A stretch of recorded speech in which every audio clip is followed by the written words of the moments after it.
Bismillahirrahmanirrahim. Saya Turasima binti Marjuki, 7181000061. Perancangan perniagaan food truck masakan Melayu. Pengenalan. Dapur Comel Enterprise telah ditubuhkan pada 19 Julai 2019 oleh pemilik syarikat Turasima binti Marjuki yang merupakan graduan Universiti Malaya. Perniagaan ini adalah perkhidmatan catering makanan Melayu yang beroperasi di dalam lori atau di atas truk dan menjalankan perniagaan di sekitar daerah Kuala Langat dan dirancang beroperasi pada 19 Ogos 2020 dengan jumlah kos sebanyak 143 hingga 320. Misi perniagaan iaitu menjadikan perkhidmatan franchise catering bergerak yang menyediakan makanan Melayu yang sedap dan berkualiti tinggi di semenanjung Malaysia. Misi perniagaan, misi Dapur Comel, menyediakan perkhidmatan catering bergerak yang efisien di daerah Kota Langat. Yang kedua, mengutamakan kepuasan pelanggan dengan perkhidmatan yang disediakan. Yang ketiga, membuat penjenama sendiri yang menarik, berkualiti dan mengikut piawaian yang betul. Dan yang terakhir, mengembangkan perniagaan dengan membuka cawangan baru meliputi negeri di selatan semenanjung Malaysia. Objektif perniagaan ialah menjadikan sebuah perniagaan Bumiputera yang berdaya saing dan kompetitif dalam dunia perniagaan yang sangat mencabar, dan juga menjana anjakan paradigma kepada usahawan Bumiputera, juga untuk menjana pendapatan dan keuntungan pendapatan dengan Dapur Comel Enterprise ke arah yang lebih baik dan dinamik. Dan yang keempat, menyediakan makanan masakan Melayu yang sedap dan halal dalam perkhidmatan catering bergerak. Ada lebih kurang 8 objektif perniagaan untuk Dapur Comel. Latar belakang syarikat. Nama perniagaan Dapur Comel Enterprise, alamat berdaftar di nombor 20 Jalan BB 6/8 Taman Banting Baru, Banting, dengan nombor telefon, email. Aktiviti utama perniagaan ialah perkhidmatan catering bergerak, makanan dan minuman, makanan sejuk beku dan sewaan peralatan catering. Ini latar belakang syarikat. Bentuk pemilikan perniagaan adalah milikan tunggal. Latar belakang pemilik iaitu nama Turasima binti Marjuki, berusia 50 tahun, telah berkahwin. Latar belakang akademik, sarjana muda perakaunan USM, sarjana perakaunan UM, dan pengalaman bekerja lebih 10 tahun menjadi akaunten di restoran nasi kandar Pulau Pinang. Memiliki kemahiran dalam IT dan fasih berbahasa Jawa, Inggeris, Melayu dan Banjar. Kursus yang pernah diikuti, kursus pendek pengendalian makanan masak, kursus pendek makanan halal dan kursus tender terbuka. Rancangan pentadbiran. Di sini ada pelan kedudukan organisasi yang dilihat daripada satelit, carta organisasi, ada pengurus besar, seorang pengurus besar, satu pengurus operasi, satu pengurus keuangan, satu pengurus pemasaran, seorang pemandu lori dan 6 pramusaji dan 3 orang tukang masak. Dan ini dia punya peranan. Pengurus besar menyelaras organisasi secara keseluruhan serta bertindak sebagai pembuat keputusan dalam perniagaan. Pengurus operasi bertanggungjawab dalam mengatur serta mentadbir bahagian operasi atau menyelaras perniagaan yang mana merupakan jabatan yang paling penting dalam Dapur Comel. Pengurus keuangan berperanan merangka, membuat pengiraan, merangka perbelanjaan dan belanjawan serta mengatur strategi keuangan secara keseluruhannya.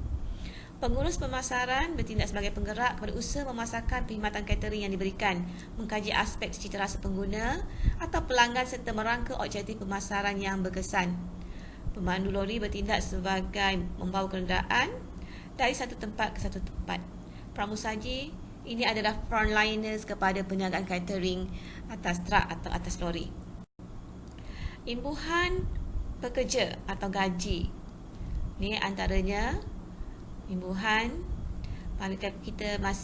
Kita mengikut SOP garis panduan daripada Angkatan Buruh Negara, iaitu minimum gaji ialah 1,200.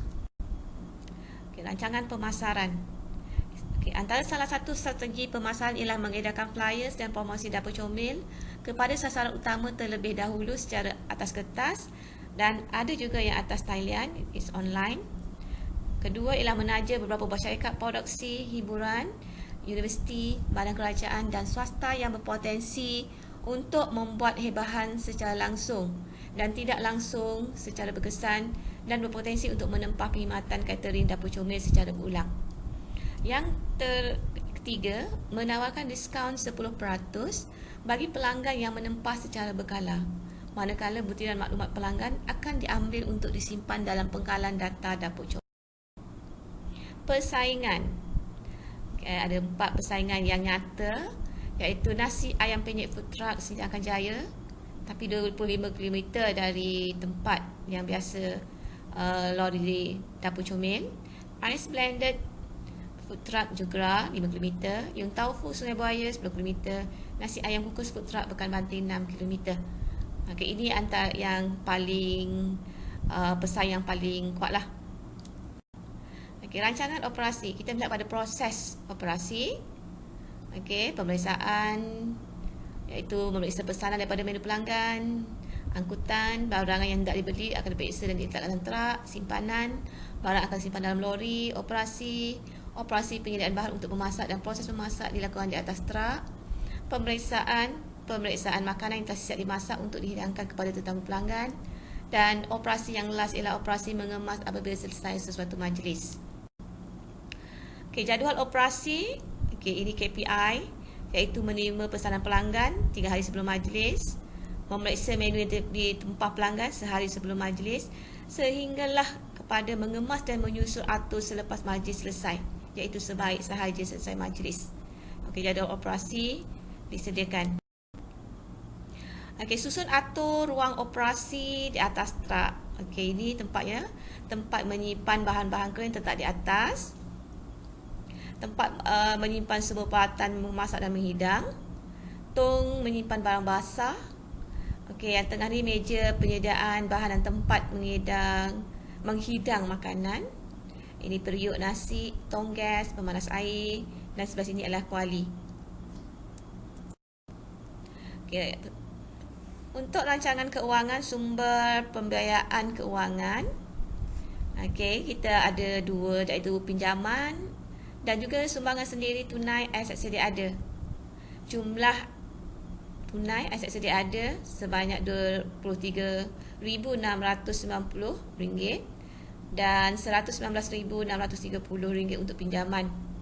Jumlah keseluruhan kos ialah RM143,320 seperti yang telah dinyatakan sebelum ni. Analisis keuangan bagi 3 tahun, iaitu 2018, 2019, 2020, menaik kecairan, keberkesanan pusingan ganti kutipan hutang, keberuntungan daripada pulangan daripada pelaburan aset, pulangan daripada ekuiti dan margin untuk bersih. Juga melihat pada keselamatan, dan akhir sekali kita akan lihat kepada peratus pulangan modal kepada jualan. Jika dilihat di sini 82%, 81%, 81%. Jadi sangat positif. Jadi berdasarkan analisis keuangan tadi dan juga perancangan perniagaan, dapur comel menunjukkan bahawa perniagaan ini berpotensi untuk berkembang dengan lebih maju kerana permintaan yang tinggi di kalangan masyarakat Melayu khususnya. Selain itu, analisis keuangan tadi menunjukkan bahawa dapur comel mempunyai kedudukan yang baik dari segi